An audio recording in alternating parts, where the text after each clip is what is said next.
I'm happy to do the Torah portion this morning. I'm thankful, as we all are, for the word of the Lord. And today's portion is called Shalach. There's a portion from Numbers, chapter 13 to 15, Joshua, chapter 2, and from the New Testament, Mark, chapter 10. Then the Lord spoke to Moses, saying, "Send out for yourself men, so that they may spy out the land of Canaan." And that word "send" is where we get the title of the Torah portion. It's the word shalach, leka.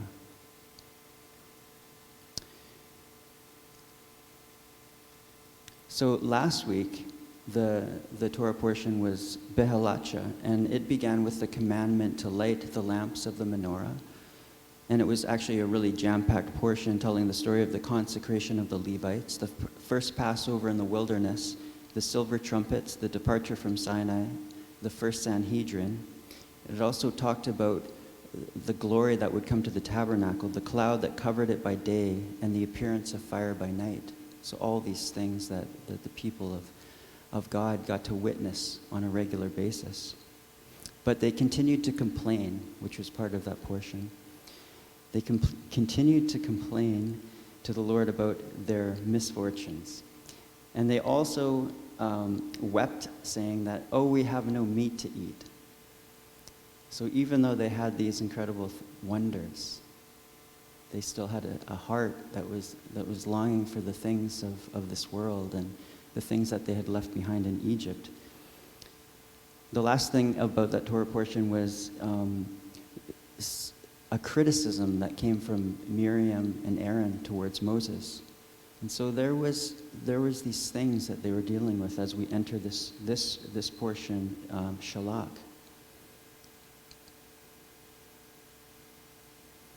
So the 12 men that God sent to spy out the land of Canaan, they were leaders in Israel. They were like princes of the 12 tribes.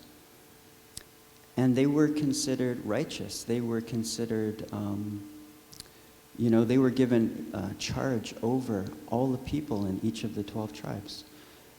And they had this responsibility to enter the land and to bring forth its fruit and to show the people, to scout out the inhabitants of the land. And really Moses expected them to bring back a positive report.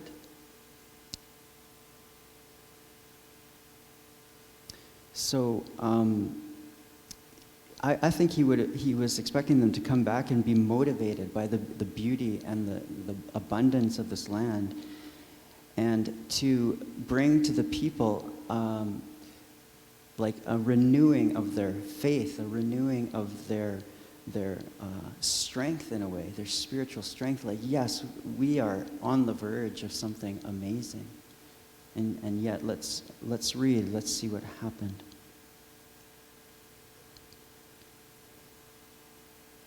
Okay, this is starting just before chapter 14 and into chapter 14. "We are not able," they said, "to go up against the people, for they are stronger than we are." So they brought to the people of Israel a bad report of the land that they had spied out, saying, "The land through which we have gone to spy it out is a land that devours its inhabitants."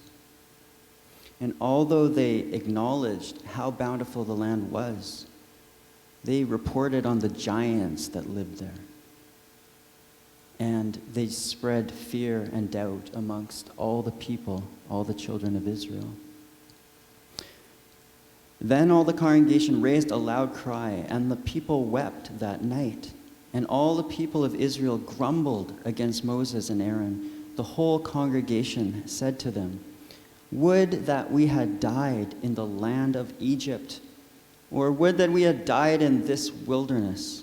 Why is the Lord bringing us into this land to fall by the sword?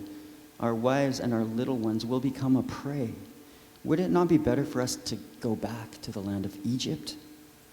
And they said to one another, "Let us choose a leader." So not Moses. We need a new leader to go back to Egypt.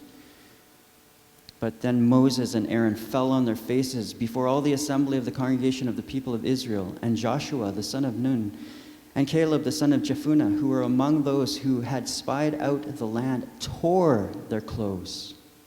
And they said to all the congregation of the people of Israel, "The land which we passed through to spy it out is an exceedingly good land.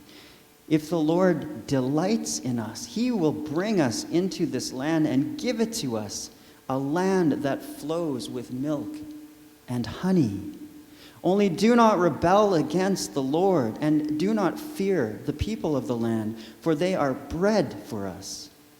Their protection is removed from them, and the Lord is with us. Do not fear them." Then all their congregation said to stone them with stones. Are you kidding me? But the glory of the Lord appeared at the tent to all the people of Israel. So the glory comes. They're like, we're going to stone them. The glory comes.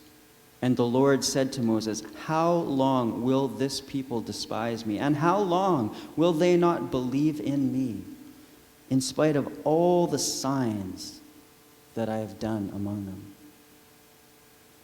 So these two men, these incredible men, Joshua and Caleb, of these 12, just the two, they took to heart how God had delivered the Israelites from Egypt.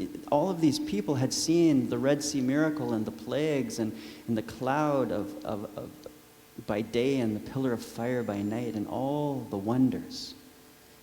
Only they had the faith and the courage to say, "We should go up and take possession of the land, for we can certainly do it."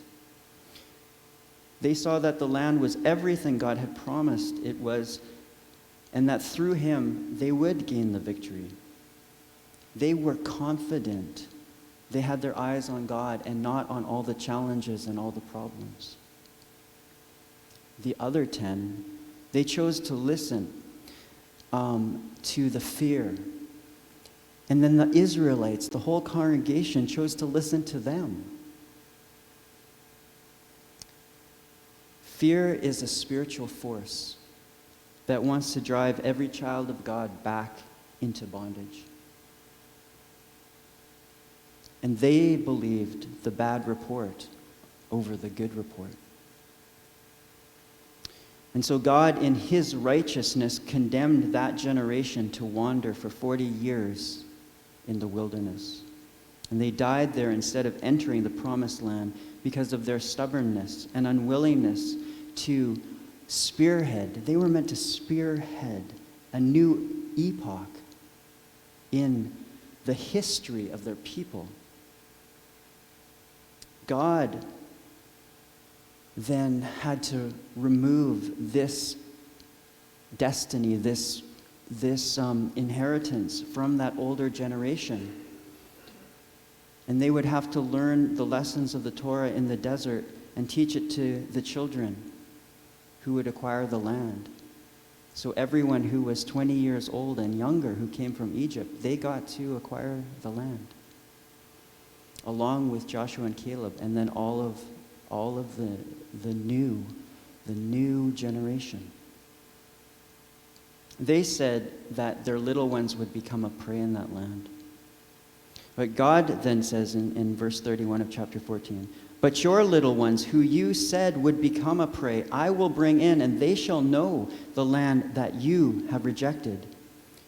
And the men whom Moses sent to spy out the land, who returned and made all the congregation grumble against him by bringing up a bad report about the land. The men who brought up a bad report about the land, they died by a plague before the Lord, those other 10 princes of Israel. Now these had a high calling and that great potential destiny, which because of fear and unbelief and stubbornness, they couldn't enter it. And the question we may ask ourselves when faced with a challenging situation is, which voice will we listen to? Listening to the wrong voices may mean that we will never reach our God-given destiny. Here's a few verses that I love to share. "For the eyes of the Lord run to and fro throughout the earth to show himself strong on behalf of those who are wholehearted to him." And it says And without faith it is impossible to please God, because anyone who approaches him must believe that he exists and he rewards those who earnestly seek him. So in the Haftorah, we come to Joshua 2. This takes place 39 years after God judges the Israelites in the events that we just spoke about. Moses is now dead, and the next generation of Israelites have not yet entered the promised land. And Joshua, the new leader, he's preparing to take the children of Israel across the Jordan into the promised land. And once again, spies are sent out. And this time, there's 2 of them, and they go in faith. And Rahab, who they come across, she lives in the great city of Jericho, and she is a Canaanite prostitute. But she exemplified faith. She had such a faith in God, in the God of Israel, that she hides the spies and helps them to escape. She and her family are the only ones in the city that are saved when Joshua comes to conquer it. And it is not her righteousness that saves her, but her demonstration of faith in the God of Israel and her willingness to help these 2 men. That night, as the 2 spies were safely hidden on her roof, Rahab spoke to them. And this is from verse 9 of chapter 2. I know that the Lord has given you the land, and that the fear of you has fallen upon us, and that all of the inhabitants of the land melt away before you. For we have heard how the Lord dried up the waters of the Red Sea before you when you came out of Egypt, and what you did to the 2 kings of the Amorites who were beyond the Jordan, to Sihon and Og, whom you devoted to destruction. And as soon as we heard it, our hearts melted, and there was no spirit left in any man because of you. For the Lord your God, he is God in the heavens above and on the earth beneath. Isn't that incredible?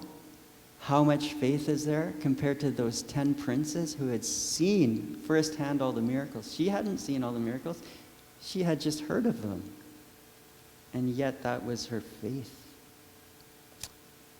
So she asked the spies to spare her life and her family's lives when Israel attacks. And just as she had spared the 2 spies, and so she was saved. And that scarlet cord, which represents redemption and the blood of Jesus, that's what was used to hang from the window, right? So God saves those of us who have a past. It could be a really bad past. And God uses people with a past. And he redefines people who have a past. That's what we learn from Rahab. And what we see later is that she's actually in the genealogy of the Messiah.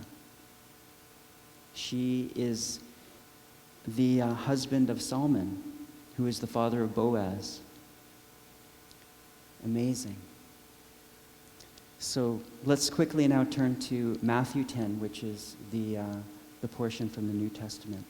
And just as 12 were called, representing Israel, to go into the promised land in the beginning, so too Jesus calls 12, representing Israel, to be his disciples. And he says to them, or he called his 12, starting in verse 1. And he gave them authority over unclean spirits to cast them out and to heal every disease and every affliction.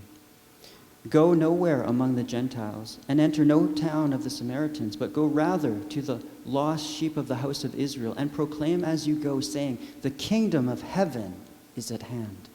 Heal the sick, raise the dead, cleanse lepers, cast out demons. Be received without paying, give without pay. Acquire no gold or silver or copper for your belts, no bag for your journey, or 2 tunics or sandals or a staff, for the laborer deserves his food. And whatever town or village you enter, find out who is worthy in it, and stay there until you depart. As you enter the house, greet it. And if the house is worthy, let your peace come upon it. But if it is not worthy, let your peace return to you. And if anyone will not receive you or listen to your words, shake off the dust from your feet when you leave that house or town. And so we are his ambassadors. We're called to walk in faith, and he's given us his Spirit to do it. And those that we go to are called to receive the word. And let us be believing. Let us do what those 10 princes of Israel could not do.